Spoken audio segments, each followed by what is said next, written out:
So in this video, I'm going to go over the exact strategy we use for our listing groups, for our performance match campaigns, for our clients. Now, the reason we have a specific strategy is because sometimes your overall strategies you have for your performance match campaigns layout, their structure, can get quite big. Now, this is an example we have for a client here. So these 1, 2, 3 are our PMAX campaigns, and all of these subdivisions are our asset groups. And as you can see, there's actually quite a lot, which again, we have to have ad copy made for each of these. We have to have videos made for each of these, and we have to have images made for each of these. And as well as that, we want to make sure we're actually pulling in the correct product from our Google Merchant Center. We don't want to just be advertising all products in each of our asset groups. We want to be a bit more specific than that.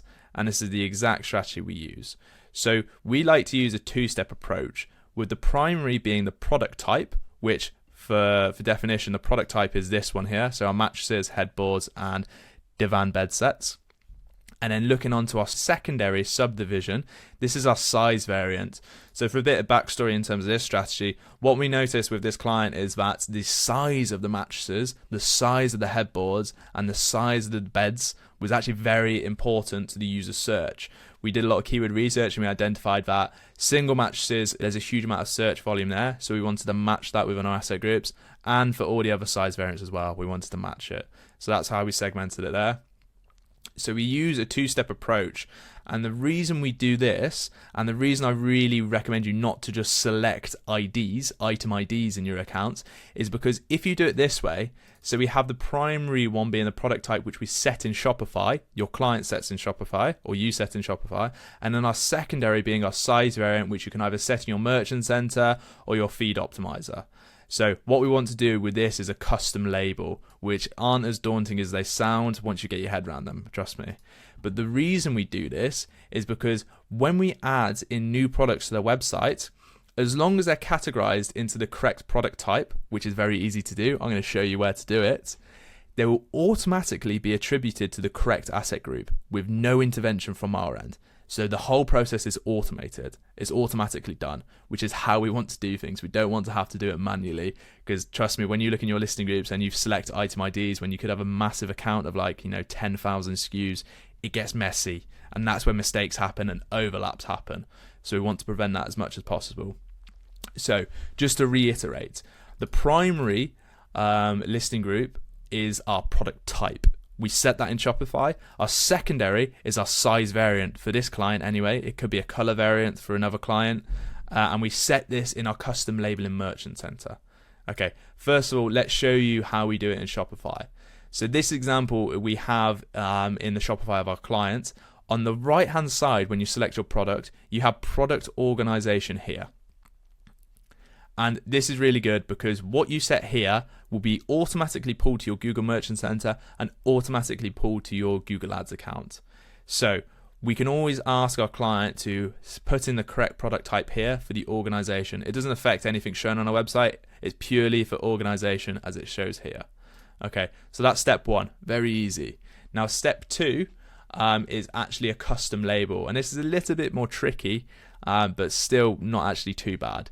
So what we want to do is our secondary subdivision is use custom labels. So when you're in your Google Merchant Center and you go to your feed, what you can see here, I've done it directly in the Merchant Center. You can do it in your feed optimizer, however best you see fit. But I've gone to custom label 1, and this is the one we have here, 4'6" double. And let's just quickly look at how I've done that. 4'6" double. So what I'm going to go to here is just to edit it. And what you can see here is, this says title. So if custom label, if feed optimized variants title contains 4'6" double, then set this to 4'6" double as a custom label. And that's simply all we do.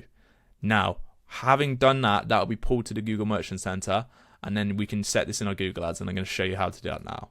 So in our asset groups here, you want to go to your listing group. And what it will have as default will be all products.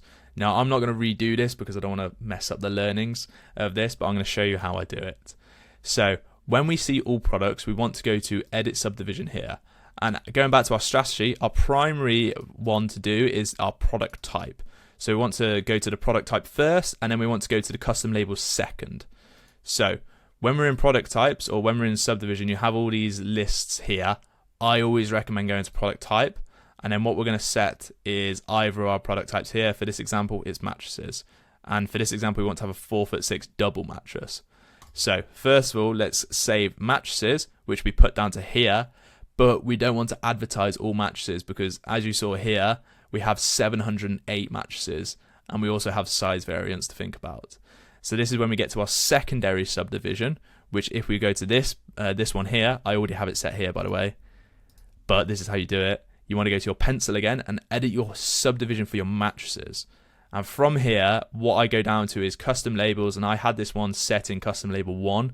I also have a few more set here, but this is for custom label 1. And now I want to set the secondary subdivision to 4'6" double.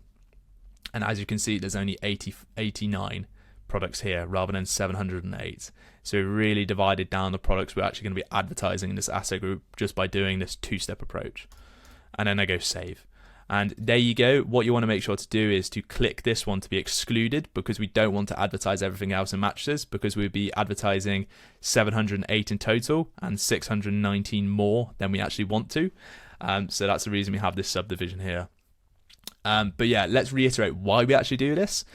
And instead of actually just selecting manually your item IDs is because when our client will add in new products to the website, they will automatically go to the correct asset group without any intervention from us. And this is how we can reduce mistakes happening or reducing overlaps happening in the accounts. And we can make the whole process automated and you don't actually have to do as much work as you would do in the first place. So it's a win-win situation as long as you get the organization in place to put this in practice. Okay, that's it from me, guys. If you have any questions about that, please put it in the description below. Or if you're just an e-commerce brand yourself and you would like us to run your Google ads or help see how we can improve them, then book a call, link in the description, and we can see how we can improve your current performance on Google ads. All right, thank you, guys. I will see you in the next video.